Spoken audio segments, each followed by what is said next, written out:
Supersonic যে sound, সেই সাউন্ডের মাধ্যমে তোমার মনস্তাত্ত্বিক যে চিন্তা ভাবনা কিভাবে পরিবর্তন করে। কোরআনে কিন্তু এই ধরনের সাউন্ডের একটা ইয়ে আছে, এটা কিন্তু সফট একটা সাউন্ড। এই সাউন্ড কি একটা সাউন্ড হচ্ছে একদম পুরো ম্যানিপুলেট করে তোমাকে ডিস্ট্রাক্ট করে ফেলবে, আরেকটা হচ্ছে তোমার ব্রেইনটাকে শান্ত রাখবে। সো এই ধরনের যে সাউন্ড, সেই সাউন্ড গুলো হচ্ছে কোরআনের মধ্যেও পাওয়া যায়। এই কারণে মাঝে মাঝে কোরআন শরীফের বিভিন্ন আয়াত হচ্ছে যখন তুমি ভিডিও আকারে বা অডিও আকারে সাউন্ড দিয়ে রাখো, দেখবে আস্তে করে ঘুম চলে আসে। হ্যাঁ, কোরআনের তেলাওয়াত শুনলে অনেক সময় ঘুম চলে আসে। কারণ কি হচ্ছে, এটা বৈজ্ঞানিক ভাবে তারা হয়তো প্রমাণ করতে পেরেছেন। কিন্তু এমনিতেও কিন্তু সাউন্ডের একটা ব্যাপার আছে, যেমন আলফা ওয়েভস। আমি আমার ফোনে মাঝে মাঝে আলফা ওয়েভস লাগিয়ে রাখি যখন আমার খুবই খারাপ লাগে।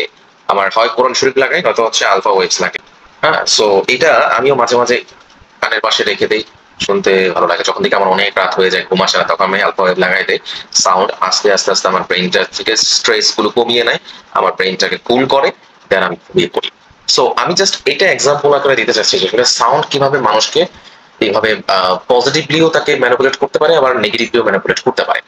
সো এই কারণে তোমরা যে দৈনিক যে সাউন্ড ব্যবহার করো, হুটহাট করে তোমাদের যদি একটা প্লে লিস্টের 15-20টা গান একসাথে শোনো, কিছুক্ষণ পরে তো ভালো লাগতেছে না, গান আর ভালো লাগছে না, অন্য কিছু করি। এটা কেন হয়? কারণ ওই সাউন্ড গুলো তোমার ব্রেনকে বারবার এক ধরনের ওয়েভস তোমার নিউরনকে দিচ্ছে। সো এক একটা এক এক ধরনের, এক ধরনের ওয়েভস কিন্তু বারবার দিচ্ছে না। ধরো একটা তুমি আরজিৎ সিং এর এখন গান শুনলে, তার যে সফট যে টোন আছে, সেটা তোমার ব্রেনকে, তোমার নিউরনকে এক ধরনের ওয়েভস দিল। আবার কিছুক্ষণ পরে তুমি হচ্ছে শাকিব খানের গানের ছবি লাগাই মানে ছবির গান লাগিয়ে দিলা, তখন তোমাকে আরেক ধরনের দিল। একটু পরে তুমি হচ্ছে রেপ সং লাগাই দিলা, তখন সেখানে র‍্যাপ সং শুনলে হচ্ছে তোমার কি হবে, মনের মধ্যে একটা অন্যরকম চলে আসবে। আবার কিছুক্ষণ পরে যদি তুমি হচ্ছে মনপুরা ছবির নিথুয়া পাথারে লাগাই দাও, তখন মনে হয় যেন এক্সের কথা মনে পড়ে যায়। সো এই যে চিন্তা ভাবনাটা, এই পরিবর্তনটা কিন্তু সাউন্ড তোমাকে করছে। ওই সাউন্ড তোমার এই ব্রেইনটাকে এইভাবে এক এক টাইপের দিকে নিয়ে যাচ্ছে। সো এই কারণে আমি বলছি, তোমরা এই পজিটিভ ভাবে এই সাউন্ড ব্যবহার করার চেষ্টা করবে। তোমরা সারাক্ষণ টিকটক ব্যবহার করতে থাকো, তো তখন এই যে যখন একটা টিকটক আসে ফানি ভিডিও, কি হয়েছে, ছাদ থেকে পড়ে গিয়েছে, এরপরে গিয়ে মারা যায় নাই, পুকুরে পড়ে গেছে, এটা ফানি ভিডিও দেখলাম, হাহা করে কতক্ষণ হাসলাম, হাসার পরে কিছুক্ষণ পরে আবার আরেকটা দিক করলাম। সো এই ধরনের ভিডিও গুলো একটার পর একটা যখন আসতে থাকে, অডিও ভিডিও রিলস ভিডিও যেটাই বলি না কেন, তখন তোমার ব্রেনের মধ্যে কি হবে, এক ধরনের প্রেশার ক্রিয়েট হবে, বিরক্ত বোধ হবে। এই হচ্ছে মুড সুইং এর আরেকটা বড় কারণ, বা হচ্ছে নিজের লাইফ স্টাইল পরিবর্তনের আরেকটা কারণ। কারণ সাউন্ড তোমাকে পরিবর্তন করতে পারে এবং পারে। এই কারণে কোরআন শরীফের আয়াত শুনলে, অডিও শুনলে দেখবে যে আস্তে কুল লাগে নিজের কাছে। কেন? কারণ ওখানেও একটা বৈজ্ঞানিক ভাবে প্রমাণ করেছে যে ওখানে ওই ধরনের সাউন্ড পাওয়া যাচ্ছে, যেটা পজিটিভলি আমাদেরকে কুল রাখার চেষ্টা করে।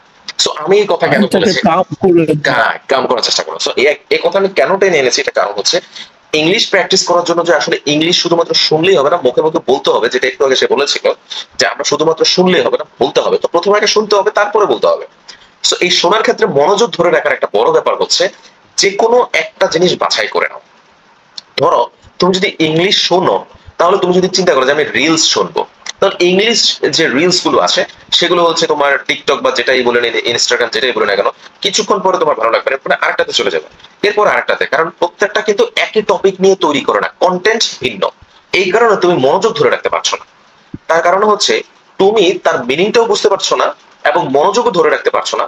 যার কারণে তুমি যে ইংলিশ শেখার জন্য যে ভিডিওগুলো দেখছো, সেটা তোমার মাথায় ক্যাচ করছে না, কারণ তোমার কনসেন্ট্রেশন ওখানে নেই, তুমি মনোযোগ ধরে রাখতে পারছো না। কারণ একটার পর একটা সাউন্ড, প্রথম যে ধরনের কন্টেন্ট ছিল সেটা এক ধরনের সাউন্ড ছিল, পরবর্তী যে কন্টেন্টটা তুমি আবার পেয়েছো, আরেকটা টিকটক বা ভিডিও পেয়েছো, সেটা আরেক ধরনের সাউন্ড।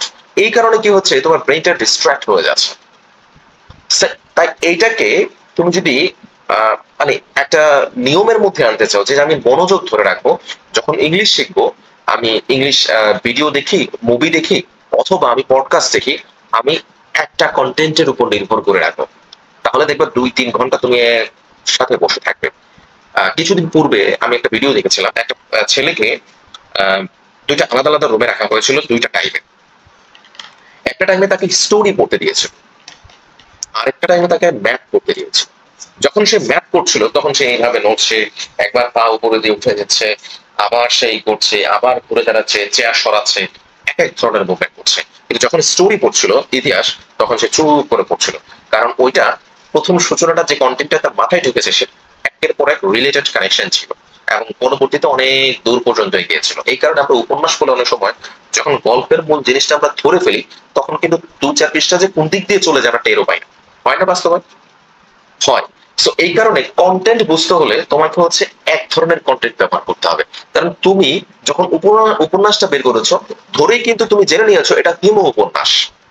ধরেই তুমি জেনে নিয়েছো এটা পথের পাঁচালী। তুমি কিন্তু এখানে কিন্তু আগে থেকে কনফার্ম যেটা একটা টপিকের উপর নির্ভর করে এই উপন্যাসটা তৈরি করা হয়েছে। তার মানে কন্টেন্ট তুমি আগে থেকে বুঝতে পেরেছো, বাট বিস্তারিতটা জানা হয়নি, এই কারণে তুমি পড়ছো, তার কারণে তোমার কনসেন্ট্রেশন ধরে রাখতে পেরেছো। ক্লিয়ার? সো এই কারণে আমি যেটা করি, আমি যখন আমি বেশিরভাগ সময় যেটা করি সেটা হচ্ছে পডকাস্ট গুলো দেখি। কারণ পডকাস্ট গুলো হচ্ছে একজন ব্যক্তি থাকে এবং তার লাইফ স্টাইল, তার মোটিভেশন, তার যে ধরনের অ্যাম্বিশন গুলো আছে ওইটার উপর ডিপেন্ড করে। তার মানে কন্টেন্ট হচ্ছে একটা ব্যক্তি কেন্দ্রিক। এই কারণে যখন আমি শুরু করি তখন তার লাইফ স্টাইল, তার ব্যাপারে আমার জানতে আগ্রহটা আরো বেড়ে যায়। যখন আমি তার ব্যাপারে প্রথম কিছু জানি, এরপরে আমার আগ্রহটা আরো বাড়ে, তারপরে আবার মনোযোগ দিয়ে দেখি সে কি বলে। এটা শেষ পর্যন্ত যায়।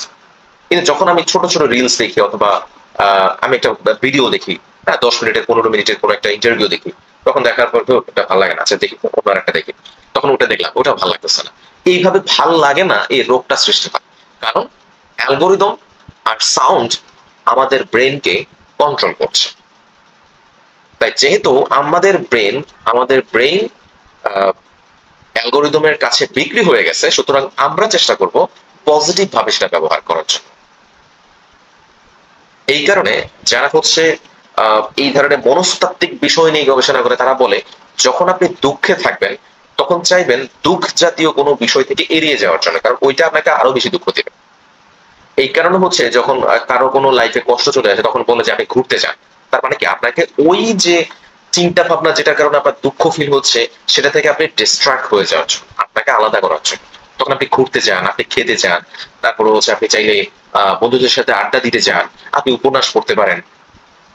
এটাই হচ্ছে তার মানে এখন থেকে যেটা করতে হবে, মানে এই টোটাল স্টোরিটা আমি বলেছি শুধুমাত্র নিজের ব্রেনকে কিভাবে নিজে কন্ট্রোল করা যায়।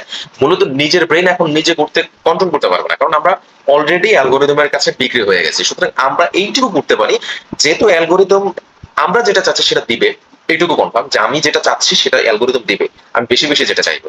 সুতরাং আমি ইংলিশ বিভিন্ন মুভি দেখতে পারি ইউটিউবে, আমি ইংলিশ লেকচার দেখতে পারি, তারপর অনেকে মোটিভেশন স্পেস দিচ্ছে, যেমন টক টক টক স্ন্যাপার এইরকম একটা প্ল্যাটফর্ম, অনেক সেলিব্রিটিরা আসে। হ্যাঁ হ্যাঁ হ্যাঁ, আমি আমি আমি ভুল বলেছি কারণ আমার এক্সাক্ট নামটা মনে নেই। আমি ওই যে চ্যানেলে বিভিন্ন ধরনের সেলিব্রিটিরা কিন্তু আসে, এসে তারা তাদের গল্পটা বলে, ইংলিশে কিন্তু বলে। সো তারপরে হচ্ছে ইভেন এখন আমাদের তোমরা চাইলে আরেকটা জিনিসই দেখতে পারো, সেটা হচ্ছে ডক্টর মোহাম্মদ ইউনূসের ইন্টারন্যাশনালি অনেকগুলো লেকচার আছে। অবশ্যই আমরা তাকে নিয়ে প্রাউড করতেই পারি। রাজনৈতিক প্রতিহিংসা সেটা ভিন্ন বিষয়, কিন্তু একমাত্র নোবেল বিজয়ী হিসেবে তো আমরা সেটা প্রাউড করতে পারি। ইভেন আরেকজনেরটা আমি খুব বেশি দেখি ভাই, তার অ্যাকসেন্ট আমার কাছে মাথার উপর দিয়ে মাঝে মাঝে চলে যায়, আমি আবার পিছন থেকে ব্যাক করে দেখি।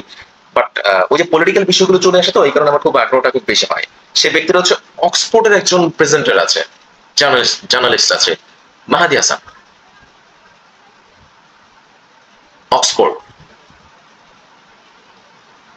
সে ছিল। আর হচ্ছে তোমার ওর বিভিন্ন ধরনের ইন্টারভিউ গুলো আমার খুব ভালো লাগে। সে মনে হয় আগে আল জাজিরাতে ছিল সম্ভবত, না জানি সিএনএন ছিল, আমি আসলে শিওর বলতে পারছি না। তবে অক্সফোর্ডের হচ্ছে একটা ডিবেট হয় না, এই পক্ষ ওই পক্ষ, মনে আছে?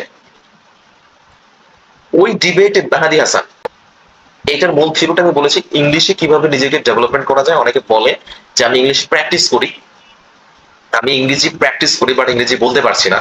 কেন বলতে পারছো না? কারণ তুমি যে ভুলগুলো করছো সেই ভুলগুলো তোমাকে বলতে দিচ্ছে না। সারাক্ষণ সোশ্যাল মিডিয়ার মধ্যেই থাকো, আর তুমি ইংলিশ যে প্র্যাকটিস করছো, কোথেকে প্র্যাকটিস করছো? বই থেকে। ম্যাক্সিমাম টাইম তুমি স্পেন্ড করছো কোথায়? ইউটিউব, টিকটক, ফেসবুক, এসব জায়গায়, অথবা ইউটিউবে তুমি ইংলিশ লেকচার দেখছো। কিন্তু আধা ঘন্টা ইংলিশ দেখার পরে হুট করে চলে যাচ্ছ ওই যে চঞ্চল চৌধুরীর নাটকের কাছে। তো তোমার ইংলিশ ডেভেলপমেন্ট হবে কিভাবে? সেখানে তুমি শিখছো, সেখানে আবার আরেক ধরনের ইংরেজি শিখছো কিভাবে? My life is a full of mistake. তো ওইগুলো তুমি যদি শিখো। স্যার দেখেছি যে ওরা এটা অ্যাডাপ্ট করতে বেশি মানে ভালো অনুভব করে। হ্যাঁ, অনেক ফ্রেন্ডই দেখেছি মানে পজিটিভ কিছু নেয় না, বাট নেগেটিভ যে জায়গায় দেখে ওটা খুব ভালো অ্যাডাপ্ট করে। কিন্তু ফেমাস হচ্ছে এই যে আমরা ফেসবুকে একটা দেখি না, কুফা রায়হান, এমডি রায়হান নামের একটা আইডিয়া আছে, সে যে প্রেডিকশন দেয় তার উল্টাটা হয়, তাকে কুফা রায়হান বলে। তার বিভিন্ন ধরনের পোস্ট কিন্তু সবাই শেয়ার করে। তো এগুলো কি শিক্ষা দিচ্ছে, মানে এটা আলটিমেটলি কি শেখাচ্ছে? এখন সেই ধরনের সে নেগেটিভ একটা কমেন্ট করেছে বা একটা প্রেডিকশন দিয়েছে, এটা তার উল্টাটা হচ্ছে, তার মানে ফানি জিনিস। এখন এই কারণে কি করেছে, সবাই ফানি জিনিস শেয়ার করা শুরু করেছে, আলটিমেটলি তাকে ফেমাস করেছে। ইভেন তার ফেসবুকে এটা ভেরিফাইড হয়ে গেছে। অথচ আমি ভালো কাজ করছি, আমি ফ্লাইজব থেকে অবু স্যার, কোর্সের বাইরে অনেক ইনফরমেশন আমি পাবলিকলি আমার ইউটিউব চ্যানেলে দিচ্ছি, কিন্তু আমার সাবস্ক্রাইবার নাই, ফেসবুকের ফলোয়ার নাই, শেয়ার নাই, ভালো কাজ করছি কোনো নাই। কিন্তু এমনিতে আমার ইনস্ট্রাকশন কিন্তু অনেকে ফলো করে। আজকেও আমাকে আমার নিজের পার্সোনাল অ্যাকাউন্টে এসএমএস করে একজন বলে, ভাই আমি আর্থিকভাবে খুবই অসচ্ছল, কিন্তু আমার কাছে মনে হচ্ছে আমি এই চাকরি করতে পারবো, আপনি যদি আমাকে একটু গাইডলাইন দিতেন। পরে আমি আমাকে আবার সাথে সাথে বলে যে ভাই আপনার ইউটিউবের যত ভিডিও, ফেসবুকের ভিডিও আমি কোনোটা মিস করে না, কারণ আমি দেখেছি আপনি অন্যদের তুলনায় অনেক ইনস্ট্রাকশন খুবই সুন্দরভাবে বুঝিয়ে বলেন এবং যেটা কাজে লাগে।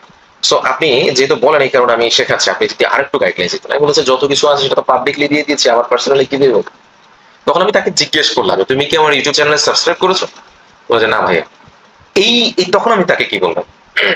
সো এই হচ্ছে রিয়েলিটি। আমি করছি ভালো কাজ, অনেক কিছু আমি পাবলিকলি বলে দিচ্ছি, কিন্তু শেয়ার নাই, সাবস্ক্রাইবার নাই, তারপর হচ্ছে ফেসবুকের এইসব কিছু শেয়ার হচ্ছে না, লাইক কমেন্ট হচ্ছে না।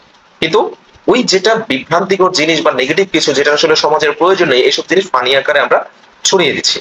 যেমন হিরো আলমের ঘটনা, সে আসলে কোনো শিল্পী, কিন্তু এগুলো আমরা হাস্যরস হিসেবে শেয়ার দিতে দিতে তাকে এখন কোটিপতি বানায় গেছে। তো সমাজে যেহেতু নেগেটিভিটি বেশি ছড়াচ্ছে, তা আমাদের উল্টা পথে যেতে হবে। উল্টা পথে যেতে হবে কি, এই যে আঞ্চলিকতার ভাষা, যেমন আমি নিজেও পারবো, আমি বরিশালের ভাষা শিখেছি এই টিভি চ্যানেলের এই বরিশালের নাটক দেখতে দেখতে। মুই হাঙ্গেরে খালি এই বরিশালের নাটক মুই দেখতাম, বুঝছো বলো? এই কারণে মুই একেবারে বরিশালের ভাষা শিখ খেলাইছিলাম। তো এই যে ব্যাপারটা ঘুরতে গেছে, এই তো মন লাগে হইয়া গেছে, মনে হয় আই কিতাম এই তো নোয়াখালীতে চলে গেছি আই জানি। সো এই যে ব্যাপারগুলা, এর কারণটা হচ্ছে ওই যে আমাকে সেদিকে নিয়ে নিয়েছে, আমি সেগুলো আমি অটো চলে আসছি। এই নেগেটিভ জিনিসগুলো যেগুলো আমার সমাজের জন্য প্রয়োজন নেই, বা হচ্ছে আমার ব্যক্তি জীবনে উন্নতির জন্য, ফিউচারে আমার ক্যারিয়ার বিল্ড আপের জন্য, এগুলো আসলে আমাকে উল্টো দিকে নিয়ে যাবে, ওইগুলোই আসলে আমার ব্রেন বেশি করছে। সো এই কারণে নিজের ব্রেনকে কন্ট্রোল করতে হবে। সেটা কি, ঘন ঘন ভালো না লাগলেও আমি পডকাস্ট দেখবো, ভালো না লাগলেও আমি ইংলিশ মুভি দেখবো, দেখতে থাকি না, একটা সময় ঠিকই ভালো লাগবে। যখন ভালো লাগবে তখন দেখবে কি, তুমি ইংরেজিতে যারা কথা বলছে তাদের সাথে তুমি ঠোঁট নাড়াচ্ছ, এই যে টিকটকে লিপসিং করছো, এই লিপসিং এ কি কাজ? অথচ লিপসিং কোথায় করা উচিত ছিল? আমি যে পডকাস্ট দেখছি, হ্যাঁ, মাহাদি হাসান বক্তব্য দিচ্ছে, ডক্টর মোহাম্মদ ইউনূস একটা কনফারেন্সে গিয়ে বক্তব্য দিচ্ছে, আচ্ছা সে এই সেন্টেন্সটা কিভাবে বলেছে ইউটিউবে আমি সাবটাইটেল দেখলাম, দেখার পর আমি নিজে তার মতো বলার চেষ্টা করলাম, আমি নিজে বলার মতো চেষ্টা করলাম। এই যে লিপসিংটা তো সেখানে করলে কাজে লাগবে, কিন্তু করছো কোথায়? টিকটক রিলস ভিডিওতে। সো তুমি কিভাবে থিঙ্কিং করছো যে তোমার উন্নতি হবে? সো এই কারণে মোরাল অফ দ্য স্টোরি হচ্ছে, you have to change your lifestyle, you have to change your thinking, and আরেকটা জিনিস করতে হবে, সেটা হচ্ছে অ্যালগোরিদমের, যেহেতু অ্যালগোরিদমের কাছে আমরা বিক্রি হয়ে গেছি, অ্যালগোরিদমকে নিজের কাজে ব্যবহার করতে হবে। তাকে বারবার বোঝাতে হবে যে আমি কোনটা লাইক করি সেটা আমাকে দাও, আমি ওটাই সার্চ করবো। যেমনটা চাইনিজ স্টুডেন্টরা সবসময় দেখে টিকটকে কি বিমান কিভাবে বানায়, রেল লাইন কিভাবে বানায়, রেল লাইন ছাড়া চলতে পারে, হ্যাঁ, এরা এত আধুনিক হয় কিভাবে? ভাই 20 তলা বিল্ডিং 9 দিনে করে ফেলে। এই অত্যাধুনিক সিস্টেমটা তারা কোত্থেকে আবিষ্কার করে? তাদের ছোট বাচ্চারা টিকটক কিন্তু ওই যে আমাদের যেমন ইনস্টাগ্রাম বা টিকটকে গেলে, হ্যাঁ, মাঝে মাঝে হয় কি উজু করা লাগে। বাংলাদেশে অ্যালগোরিদম সিস্টেমে টিকটকে যদি আধা ঘন্টা থাকে, মাঝে মাঝে হয় কি উজু করে পাক পবিত্র হওয়া লাগে। কিন্তু ওদের দেশে 18 বছরের কম যে শিশুরা আছে তারা এসব দেখতে পারে না। তাদের অ্যালগোরিদম সিস্টেমটাই বানানো হয়েছে শিক্ষা নির্ভর সিস্টেম। সো আজকে থেকে এটা চেঞ্জ করো। দেখা হচ্ছে পরবর্তী ক্লাসে।